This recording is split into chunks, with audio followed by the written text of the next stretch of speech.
Live from the Business Radio X studio inside Renaissance Bank, the bank that specializes in understanding you. It's time for North Fulton Business Radio.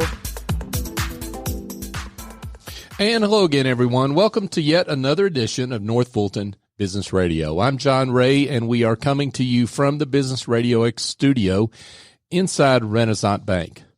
Folks, if you need help curing the headaches of administrative tasks, bookkeeping, marketing, maybe a presentation or so, well, go engage a smart and reliable Office Angel. They're not a temp agency or a placement firm.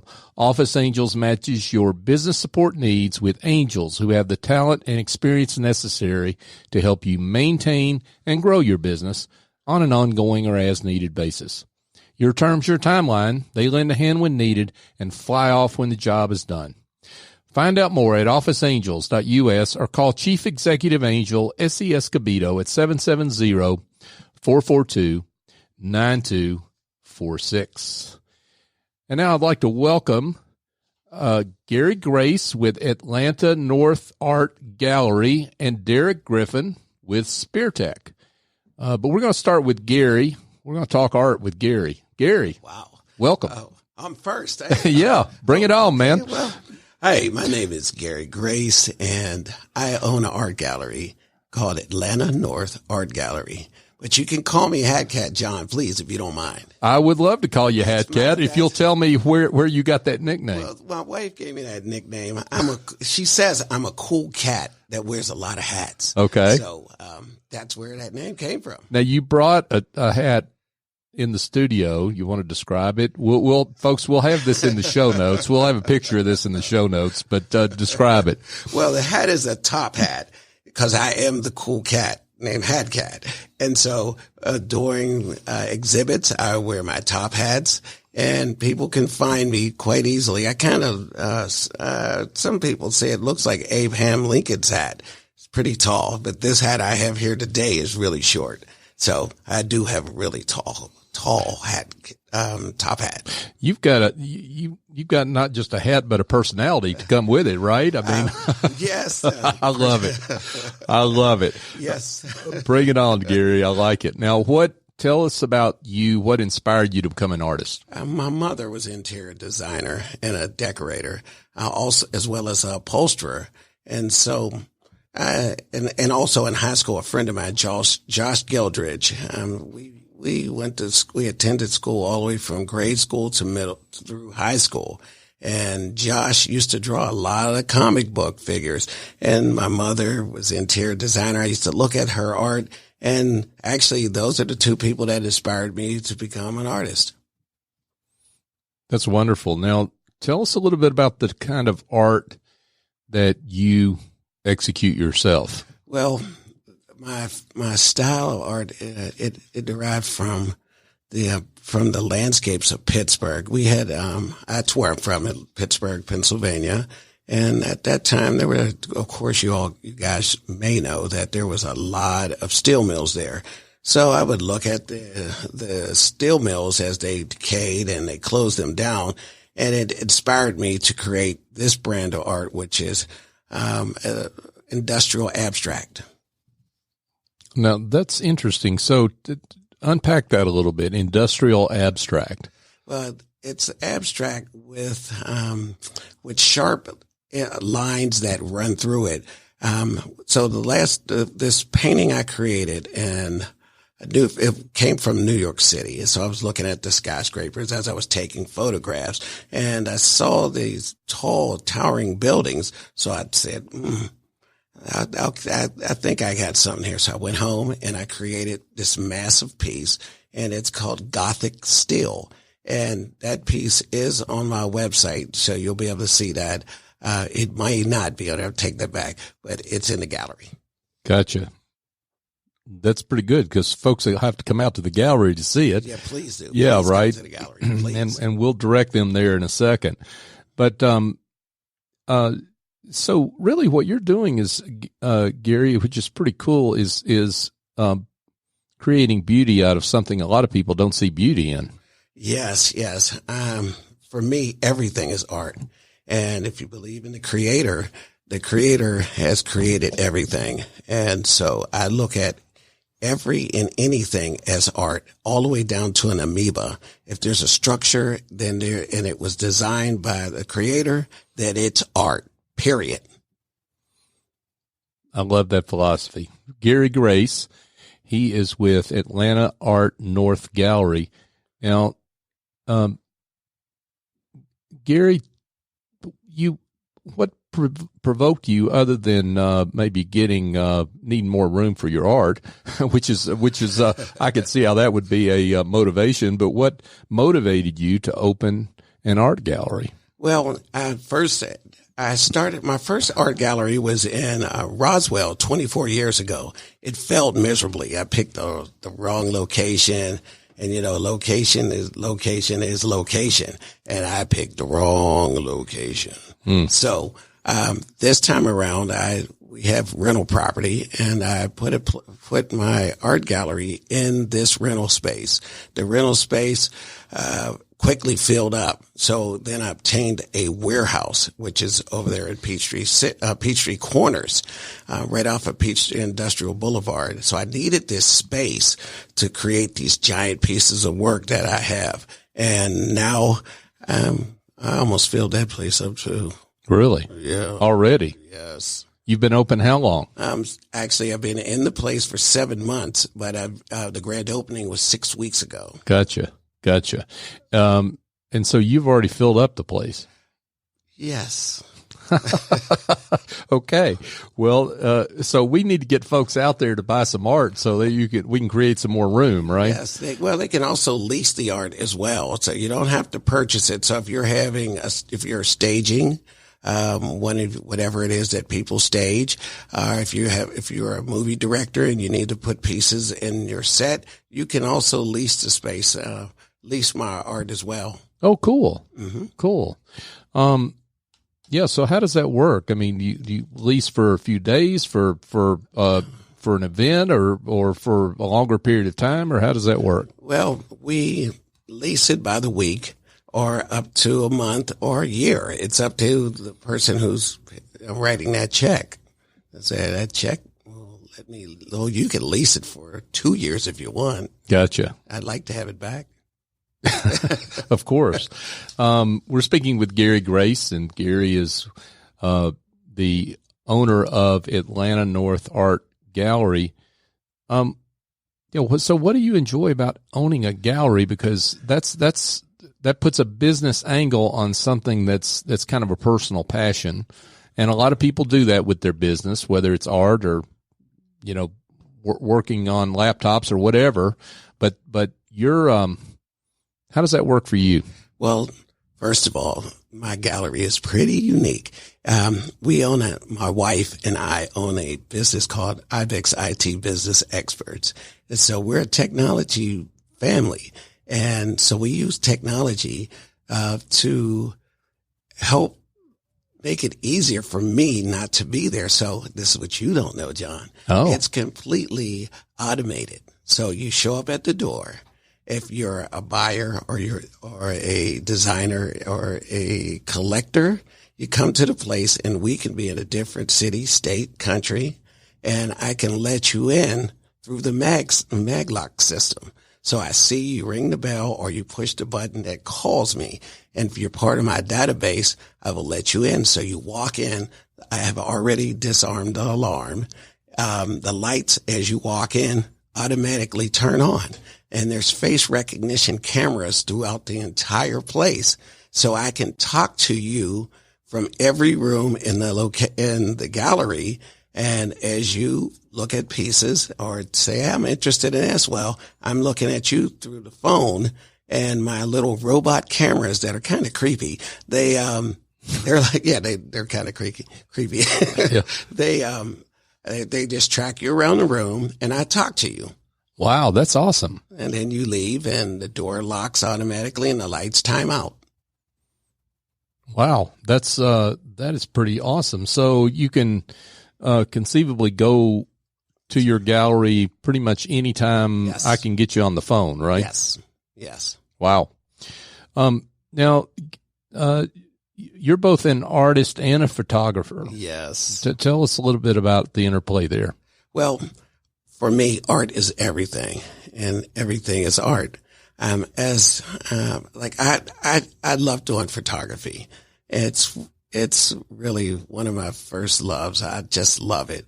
And I'm a landscape photographer, so I find beauty in just about everything. So as I'm walking along, if it's with my cell phone or with my camera, I am snapping photos. Me and my wife, we go on vacations, and I'm always lagging behind because what am I doing? Taking photographs. And half the time she's in these photographs, it's just the back. Her back is there.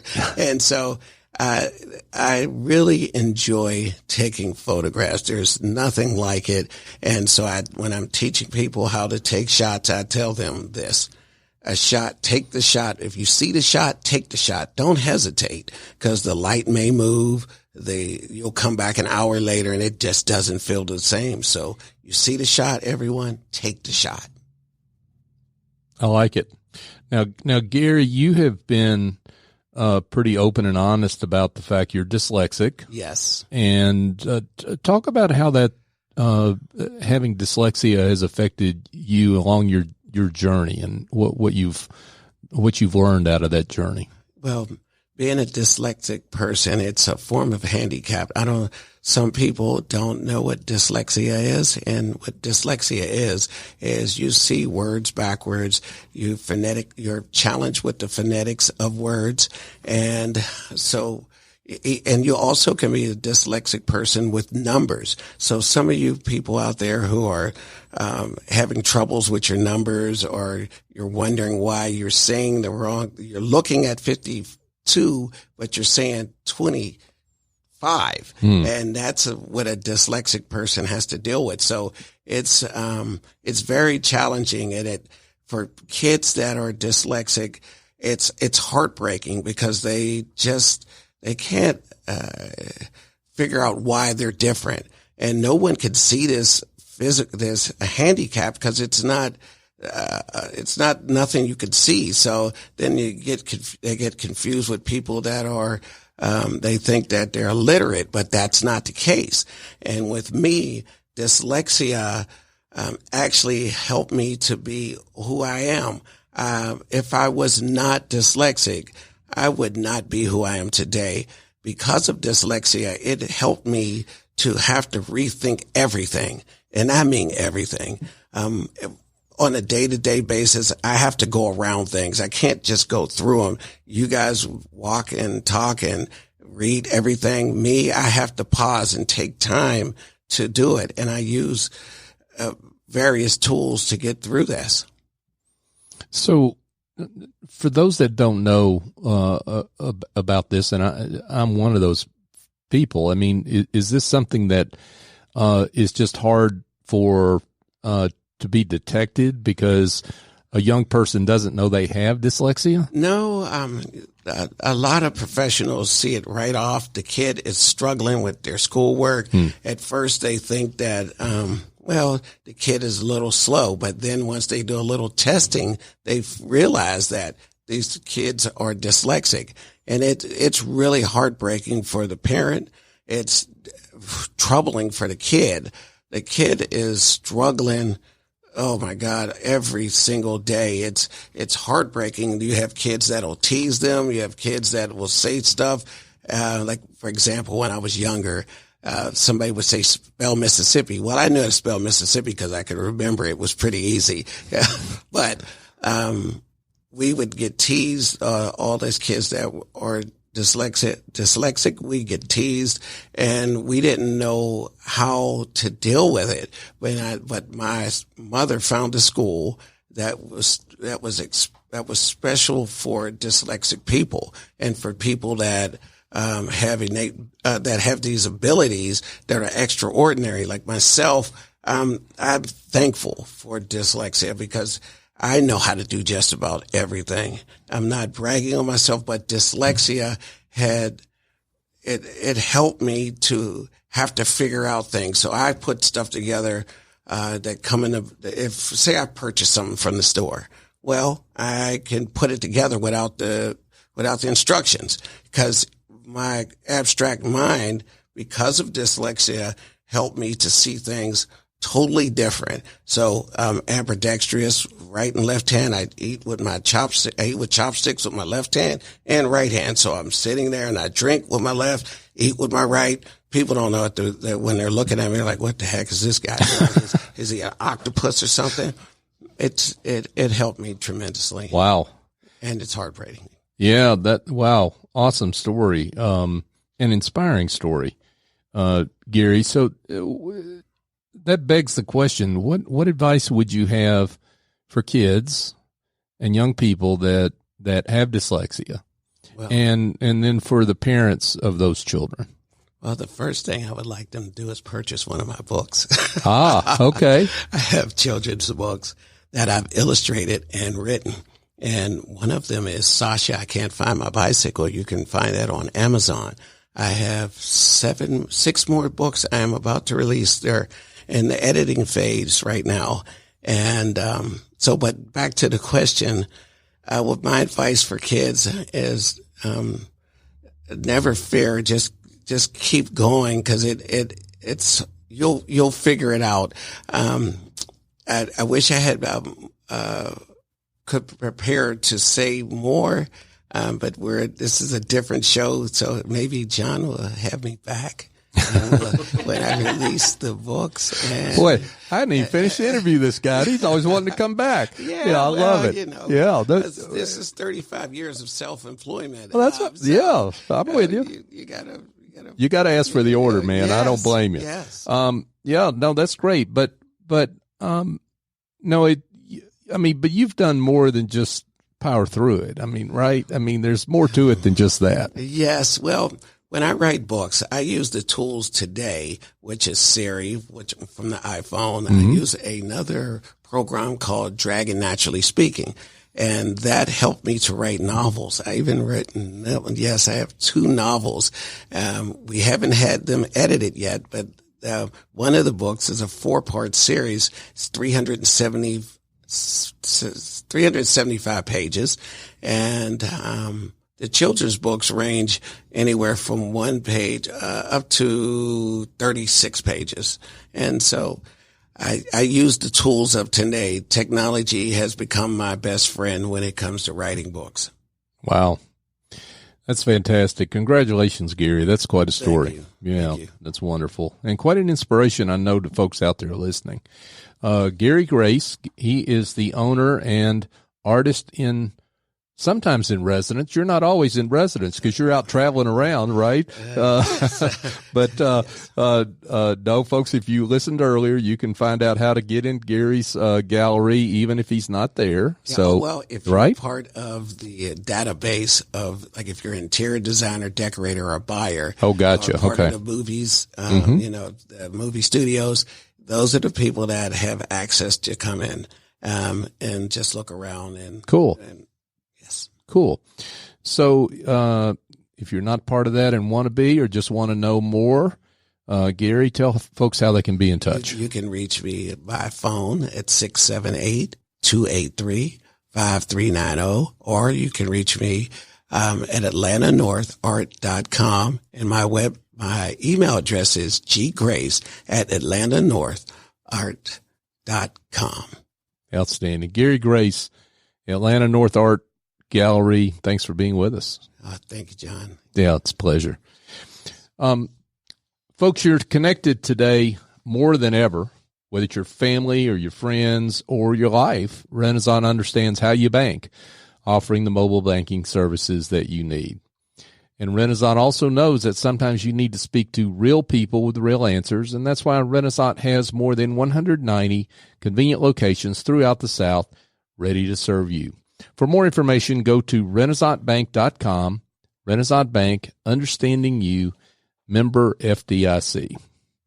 And now we turn to Derek Griffin, and Derek is the president and owner of Speartek. Derek, welcome. Good morning. Glad to be here. Glad to have you here. So tell us all about you. Tell us about Speartek. Speartek has been around for about 20 years. We're based in Atlanta. Offices are on the backside of Georgia Tech. Our company, our sweet spot, what we're best at is building B2B or business-to-business websites. That's typically an e-commerce website for a company that is a product wholesaler or distributor. They might be a manufacturer, might be an importer.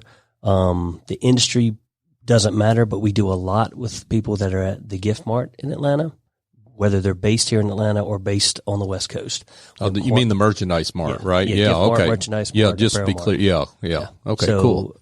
That's one industry we're heavy in, as well as industrial products, promotional products, branded merchandise, those kind of things. Okay, Derek, I hate to break this to you, but there's lots of folks out there doing e-commerce websites, right? Very aware I don't of that. need to tell you that, do I? Tell us about how you're different.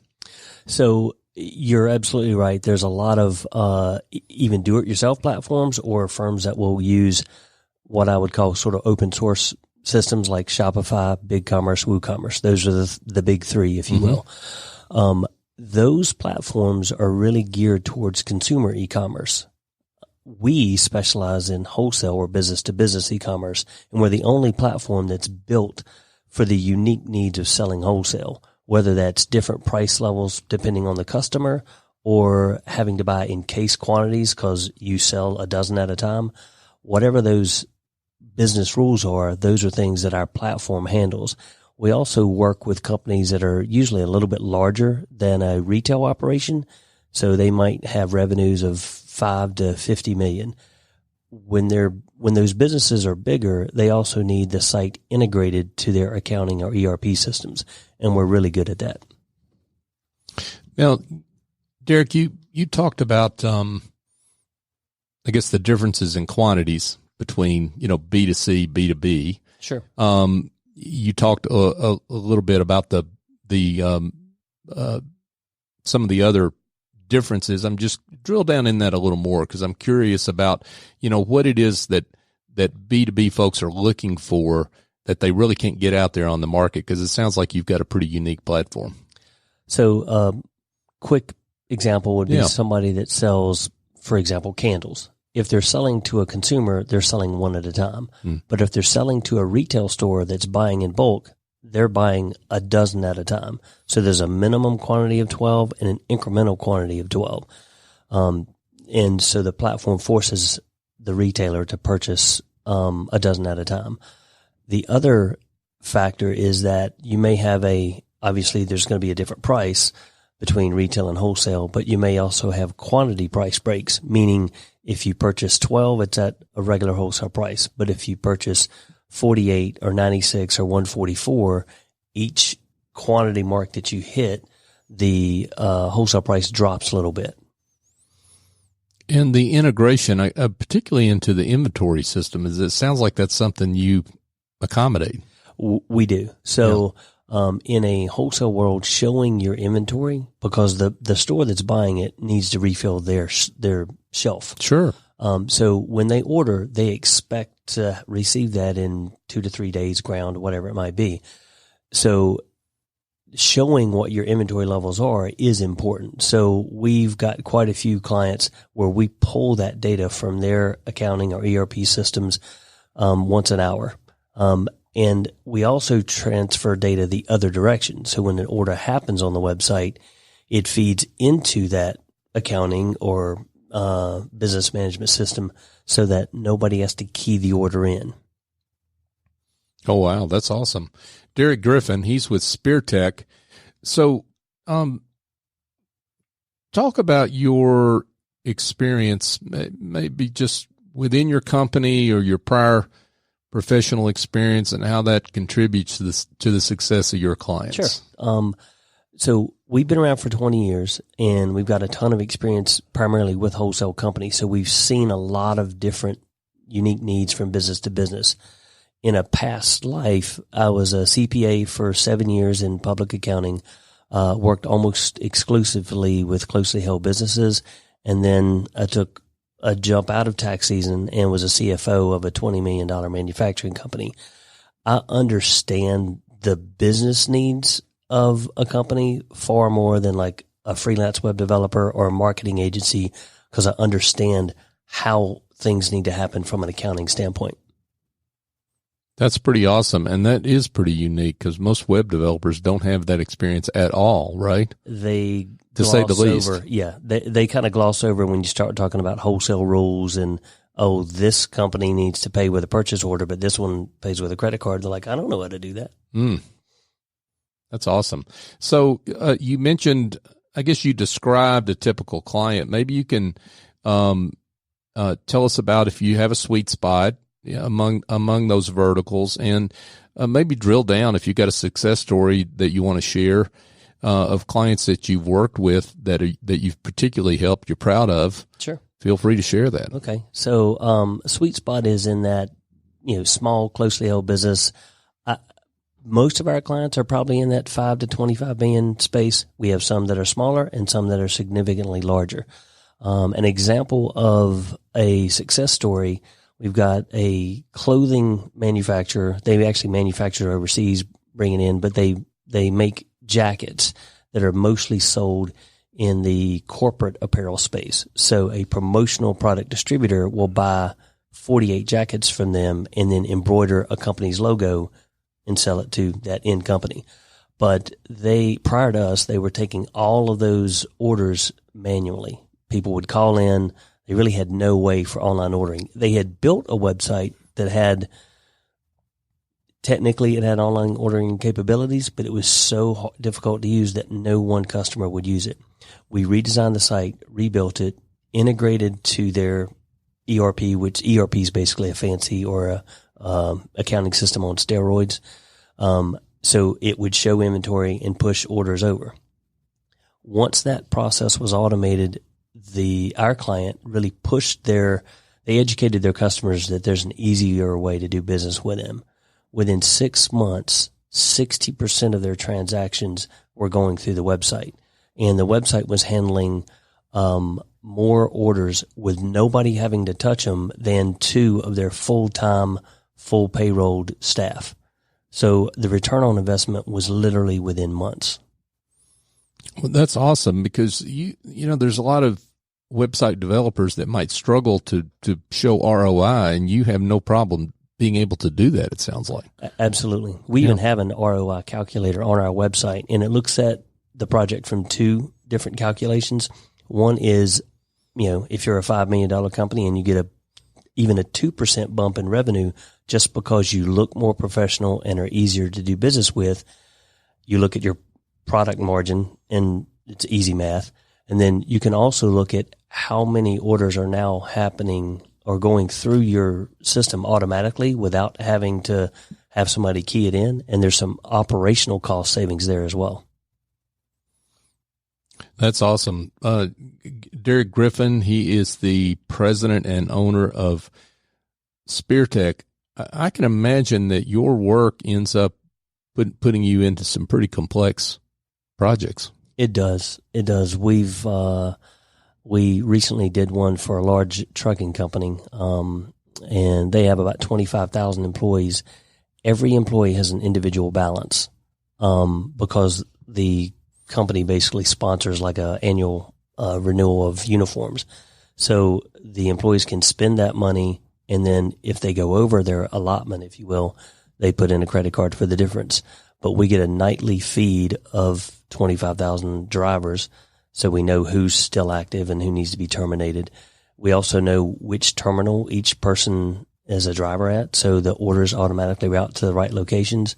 And then we're pulling in additional data for the invoicing side, like a call center and a PO number that is specific for every location. All of this data, all these transactions feed automatically to both the uniform supplier and to the corporate office of the company that we're doing the site for.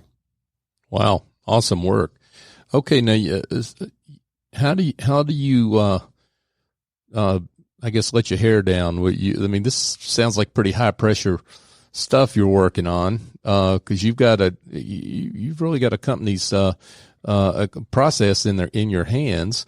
So, lots of pressure there. How do you, decompress? So one industry that we work in that, while it's not wholesale e-commerce, it's maybe unique e-commerce. We've been fortunate to work with a lot of partners of national parks.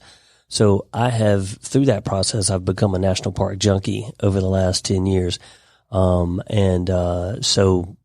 at least once a year, I'll take a trip, and go hiking and kind of get away. And then this year was a bigger year for me. I turned 50 last week. So in September, me and my 5 brothers went and hit all 5 national parks in Utah in a 9-day run. And that was one of the best trips of my life. It was spectacular. That's awesome. And Utah is not a small place, so you had a little running to do. We did quite a bit of driving. Yeah. But in the middle of some great scenery, though, right? It's beautiful. That's wonderful. It looks different depending on where you are. We did one drive from Capitol Reef National Park over to Moab, and I swear the landscape changed every 15 miles. It was unbelievable. That's awesome. So, Derek, this has been great. You obviously do some great work for clients. For those that have heard what you've got to offer, maybe want to be in touch, tell them how to do that. You can go to our website, which is Speartek, and that's TEK.com. There's a Get Started button in the top right. You just click that and fill in some information, or you can call us at 770-674-3900.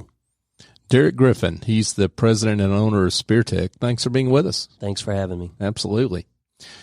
Folks, just a reminder, you can listen to this show every Tuesday. We have shows and sometimes special editions just like this one. We do the shows live at 11:30. But if you miss any of our live shows, good news, you can find a complete show archive on Apple Podcasts, Stitcher, TuneIn, Spotify, Overcast, Podbeam, even YouTube. Your favorite podcast app. I have yet to have anybody stump me on a podcast app they can't find us on. But just go search North Fulton Business Radio on any of those platforms and you'll find us. You can also go to northfultonbusinessradio.com and find our show archive there as well. Social media-wise, look for us on LinkedIn, Twitter, Facebook. We're at North Fulton BRX on all 3 of those platforms. So for my guests, Gary Grace and Derek Griffin, I'm John Ray. Join us next time here on North Fulton Business Radio.